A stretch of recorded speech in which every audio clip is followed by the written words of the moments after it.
सब व्यूअर्स जानते हैं कि सेक्शन 138 नेगोशिएबल इंस्ट्रूमेंट एक्ट किसी भी चेक के डिसओनर हो जाने को एक आपराधिक मामला बना देता है। इस सेक्शन के मूल पाठ में यह लिखा है कि यदि चेक का अनादरण किसी इनसफिशिएंसी ऑफ फंड्स के आधार पर हो जाए तो उसका अनादरण एक अपराध बन जाएगा। लेकिन यदि कोर्ट्स के द्वारा दिए गए निर्णयों को देखा जाए तो सेक्शन 138 एनआई एक्ट के पूरे इतिहास में अदालतें उन कानूनी रास्तों को लगातार बंद करती चली आई हैं जिनसे होकर कोई आरोपी खुद को बचा सकता है। ऐसा ही एक आज का केस है जिसमें सुप्रीम कोर्ट ने 138 की मारक रेंज को इतना फैला दिया है कि अब आरोपियों के लिए किसी भी प्रकार से बचाव कर पाना लगभग असंभव की सीमा तक जा पहुंचा है। सुप्रीम कोर्ट ने अपने निर्णय के भास्करन वर्सेस शंकरन वैद्यन बालन 1999 7 SCC 510 में बताया था कि आरोपी और शिकायतकर्ता के कार्यों की एक विशिष्ट श्रृंखला पूरी हो जाने पर 138 का अपराध बन जाता है। कोई ऋण या देनदारी हो, आरोपी उसके लिए चेक दे, वह चेक बाउंस हो जाए, शिकायतकर्ता एक लीगल नोटिस आरोपी को जारी करे, आरोपी फिर भी 15 दिन में पैसा ना लौटाए तो यह अपराध घटित हो जाया करता था। यह भास्करन वाले केस में सुप्रीम कोर्ट ने कहा था। आज के केस में सुप्रीम कोर्ट ने खेल के नियम बदल दिए हैं। अब आरोपी ही दिखाएगा कि कोई ऋण या देनदारी नहीं थी, आरोपी का डिमांड नोटिस गलत था। ये सब बातें जो पहले शिकायतकर्ता को दिखानी होती थी अब वे आरोपी को दिखानी होंगी, यानी कि आरोपी अब बच नहीं पाएगा। आज के केस का नाम है राजेश जैन वर्सेस अजय सिंह। यह एक क्रिमिनल अपील थी जो SLP क्रिमिनल नंबर 12802 ऑफ 2022 में अराइज हुई थी। जस्टिस अरविंद कुमार और जस्टिस SVN भट्टी की बेंच ने इसे 9 अक्टूबर 2023 यानी कि बस अब से कुछ ही पहले डिसाइड किया था।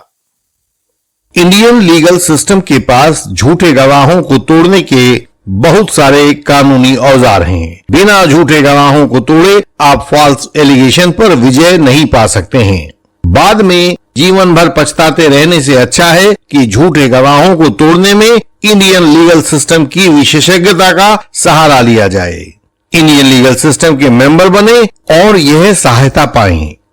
इस केस में राजेश जैन से लिए लोन की एवज में अजय सिंह ने चेक लिख दिया था जो बैंक में अनादृत यानी कि डिसओनर हो गया था। लीगल नोटिस दिया गया लेकिन तब भी पैसा ना मिला तो राकेश जैन ने कोर्ट में एक कंप्लेंट 138 NI एक्ट की फाइल कर दी।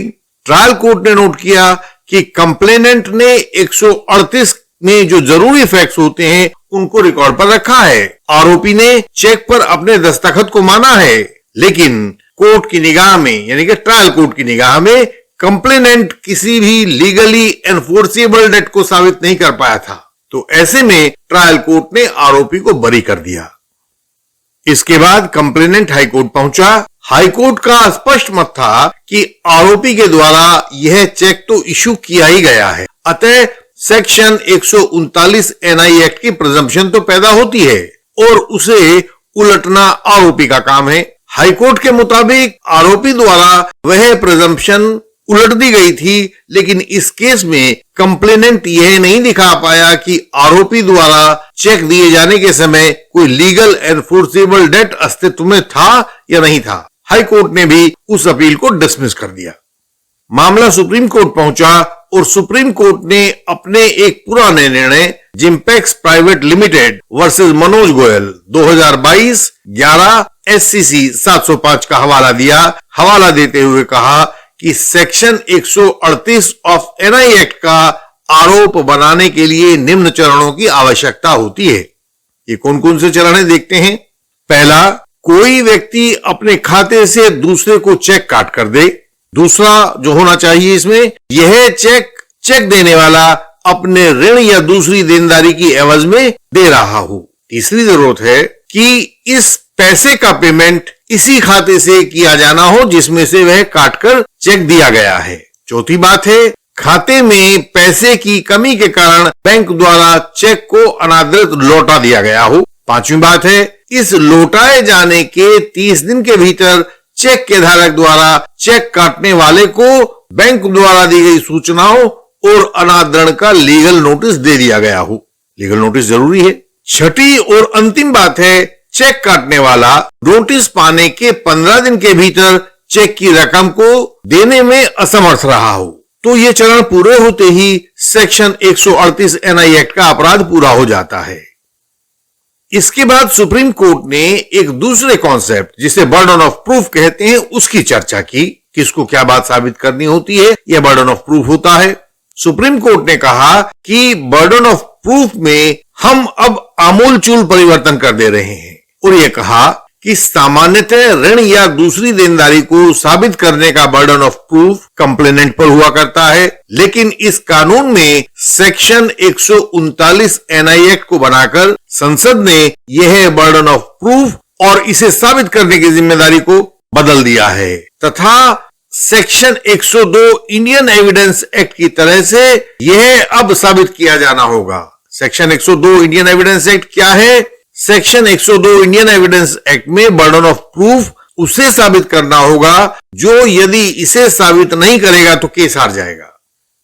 सुप्रीम कोर्ट ने कहा कि पूरे एनआई एक्ट में कुल मिलाकर 2 प्रिजम्पशंस होती हैं। पहली सेक्शन 118 में आती है और दूसरी प्रिजम्पशन सेक्शन 139 एनआई एक्ट में आती है। सेक्शन 118 की प्रिजम्पशन के मुताबिक, प्रिजम्पशन आप जानते हैं, प्रिजम्पशन का मतलब होता है कोर्ट जिन बातों को मानकर चलता है उनको प्रिजम्पशन कहते हैं। सेक्शन 118 की प्रिजम्पशन के मुताबिक हमेशा यह माना जाएगा कि कोई भी नेगोशिएबल इंस्ट्रूमेंट किसी कंसिडरेशन अर्थात मूल्य के बदले में ही जारी किया गया होगा। सेक्शन 139 की प्रिजम्पशन जो है वो ये कहती है कि चेक धारक के द्वारा प्राप्त चेक किसी ऋण या दूसरी देनदारी के बदले में किया गया पूरा या आंशिक भुगतान है। यानी कि जो चेक आपने दिया है चेक धारक को वह किसी देनदारी के बदले में दिया गया है और या तो उसका पूरा सेटलमेंट करने के लिए दिया गया है या उसका आंशिक भुगतान किया गया है। और यह महत्वपूर्ण बात है कि ये दोनों प्रिजम्पशंस ऊपर बताए गए जिम्पेक्स प्राइवेट लिमिटेड वाले केस के अलग अलग चरण हैं जिनके होने से अपराध घटित होता है। सुप्रीम कोर्ट ने कहा कि इन प्रिजम्पशंस का असर यह होगा कि सेक्शन 139 के आधार पर कोर्ट अब यह मानकर चलेगा कि चेक वस्तुतः किसी ऋण या दूसरी देनदारी की अदायगी के लिए ही दिया गया था। फलस्वरूप सारा ध्यान आरोपी के द्वारा बनाई गई डिफेंस पर चला जाएगा। शिकायतकर्ता का काम अब केवल इतना रह जाएगा कि वह चेक के ऊपर आरोपी के दस्तखत को साबित कर दे। एक बार आरोपी के दस्तखत साबित हुए तो 139 की प्रिजम्पशन पैदा हो जाएगी और वह 139 की प्रिजम्पशन शिकायतकर्ता का सारा काम कर देगी और अब आपको इसके बाद सारा ध्यान आरोपी के द्वारा बनाई गई डिफेंस पर देना होगा। अब कोर्ट को यह नहीं देखना होगा कि क्या कंप्लेनेंट ने ऋण या दूसरी देनदारी का अस्तित्व सिद्ध किया है, बल्कि यह देखना होगा कि क्या आरोपी ने दिखाया है कि कोई बकाया ऋण या दूसरी देनदारी नहीं थी। आप देख रहे हैं ना, बात पलट गई। पहले शिकायतकर्ता को दिखाना होता था कि कोई ऋण है या देनदारी है, लेकिन अब आरोपी को दिखाना होगा कि ना तो कोई ऋण बकाया था और ना ही कोई दूसरी देनदारी बकाया थी। हालांकि यदि कंप्लेनेंट चाहे तो बिना प्रिजम्पशन के भी अपना ऋण या दूसरी देनदारी को साबित कर सकता है। इस वर्तमान केस में आरोपी के द्वारा अपने दस्तखत को मान लेने के बाद कोर्ट को इन 2 बातों में से किसी एक को जांचना चाहिए था। कौन सी कोर्ट को जांचना चाहिए था? ट्रायल कोर्ट को।